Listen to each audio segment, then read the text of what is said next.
Bro, kondisi yang saat ini sedang terjadi pada gudang garam bisa dikatakan sebuah hal yang sangat tidak masuk akal. Bagaimana tidak kita bisa membayangkan sebuah perusahaan yang sangat besar, perusahaan raksasa, akhirnya harus mengalami situasi yang sangat tidak menguntungkan dalam beberapa waktu terakhir.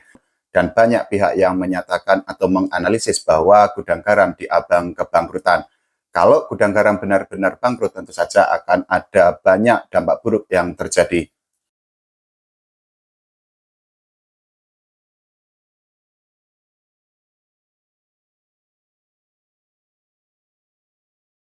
Kinerja gudang garam sendiri memang mengalami declining atau penurunan yang sangat tajam dari tahun ke tahun. Hal itu bisa kita lihat dari laba atau profit yang didapatkan oleh gudang garam dari tahun 2019 sampai tahun 2025 ini.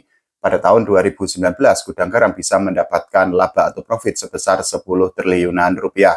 Pada tahun 2020, laba perusahaan gudang garam mencapai angka 7 triliunan rupiah, dan di tahun 2021, profit atau keuntungan yang didapatkan oleh gudang garam turun menjadi 5 triliunan rupiah.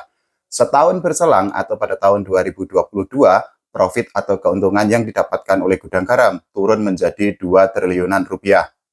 Pada tahun 2023 memang laba atau profit yang didapatkan oleh perusahaan gudang garam naik menjadi 5 triliunan rupiah, tapi pada tahun 2024 yang lalu, profit yang didapatkan atau diperoleh oleh gudang garam tidak menyentuh angka 1 triliunan rupiah, karena pada saat itu gudang garam hanya bisa mendapatkan profit atau laba sebesar 981 miliaran rupiah.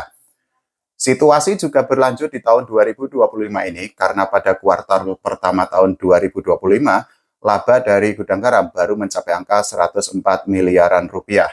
Itu artinya profit atau keuntungan yang didapatkan oleh gudang garam turun sebesar 82,46% dibandingkan tahun 2024 yang lalu. Dengan kinerja yang terus menurun dari tahun ke tahun, tentu saja situasi atau kondisi itu menimbulkan kekhawatiran tersendiri terhadap masa depan gudang garam, dan kalau sampai gudang garam ternyata benar-benar bangkrut atau tutup atau bahkan pailit, tentu saja ada banyak dampak negatif atau efek buruk yang terjadi di tengah masyarakat, khususnya di ekonomi yang ada di Kabupaten Kediri dan juga di ekonomi Indonesia. Kita akan bahas apa saja dampak negatif dari kemungkinan kalau nanti ternyata gudang garam bangkrut atau pailit atau tutup. Kalau gudang garam benar-benar bangkrut, tentu saja dampak pertama yang langsung terasa adalah terjadinya PHK massal terhadap karyawan yang bekerja di gudang garam.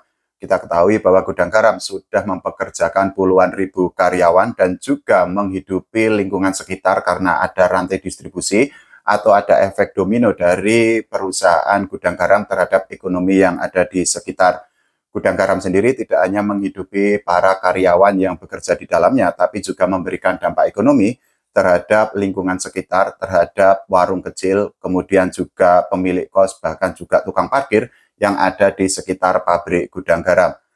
Kalau gudang garam benar-benar pailit atau tutup atau bahkan bangkrut, tentu saja ekonomi di sekitar akan mengalami guncangan yang sangat hebat, dan hal itu sudah terbukti dari PT Sritek yang kita ketahui beberapa waktu lalu dinyatakan pailit oleh pengadilan niaga. Kita ketahui bahwa PT Sritek juga seperti gudang garam karena bisa menyerap puluhan ribu tenaga kerja, dan ketika PT Sritek mengalami guncangan, tentu saja efek negatifnya juga dirasakan oleh lingkungan sekitar. Kalau ternyata gudang garam melakukan PHK massal, tentu saja jumlah pengangguran yang ada di Indonesia itu akan meningkat, dan tentu saja hal itu akan menimbulkan kekhawatiran tersendiri atau memberikan dampak buruk terhadap perekonomian Indonesia. Karena saat ini jumlah PHK massal yang terjadi di Indonesia itu meningkat dari waktu ke waktu. Sejak bulan Januari tahun 2025 sudah ada 70.000 karyawan atau pekerja yang menerima vonis PHK massal dari tempat mereka bekerja, dan angkanya itu terus meningkat. Kita ambil contoh, kita mundur ke belakang dari Januari sampai bulan Maret tahun 2025 ini sudah ada 60.000 karyawan yang terkena PHK massal. Satu bulan berikutnya, angka PHK massal yang terjadi di Indonesia mencapai 70 ribuan, dan menurut data Apindo, ada 73.000 orang yang mencairkan jaminan hari tua atau JHT. Dampak buruk kedua yang terjadi kalau gudang garam itu ternyata tutup, pailit, atau bahkan bangkrut, tentu saja akan berimbas kepada para petani tembakau yang ada di daerah lain. Salah satunya adalah yang ada di Temanggung, yang ada di Jawa Tengah. Karena apa? Kita ketahui bahwa para petani tembakau di Temanggung itu menyuplai tembakau untuk produksi rokok gudang garam sendiri.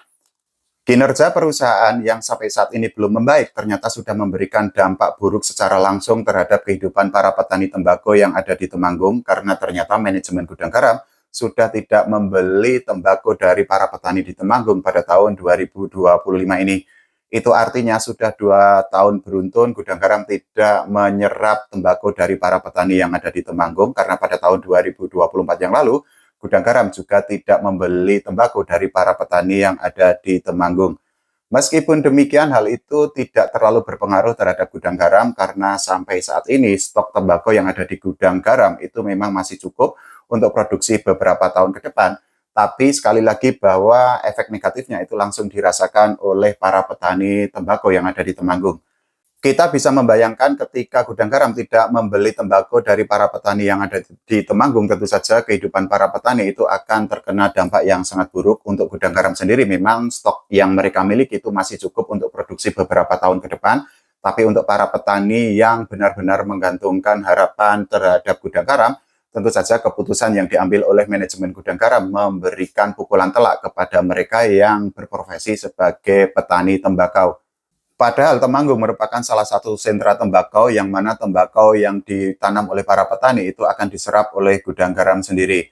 Di Temanggung sendiri ada 9.000 sampai 10.000 ton produksi tembakau yang bisa dihasilkan oleh para petani yang ada di sana, sedangkan untuk luas lahan tembakau yang ada di Temanggung mencapai sekitar 14.000 hektar. Selain itu, keputusan dari manajemen gudang garam untuk tidak membeli tembakau dari para petani yang ada di Temanggung juga bisa berdampak sangat buruk atau sangat negatif terhadap para petani tembakau di daerah lain seperti di Wonosobo, kemudian di Kendal, dan juga di Magelang. Dampak buruk ketiga kalau gudang garam benar-benar bangkrut atau tutup atau bahkan pilot itu adalah dari sisi pemasukan negara karena selama ini gudang garam memberikan pemasukan berupa cukai kepada negara dalam jumlah yang sangat fantastis.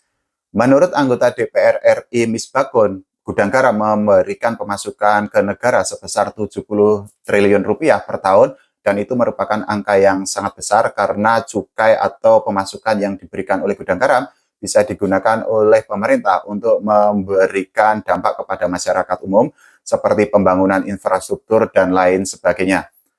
Kalau menurut teman-teman semua, bagaimana tentang kondisi yang terjadi pada gudang garam? Kita berdoa agar gudang garam baik-baik saja dan kinerjanya itu juga semakin baik sehingga ekonomi Indonesia atau perekonomian Indonesia tidak mengalami goncangan. Kita bertemu di tema yang lain.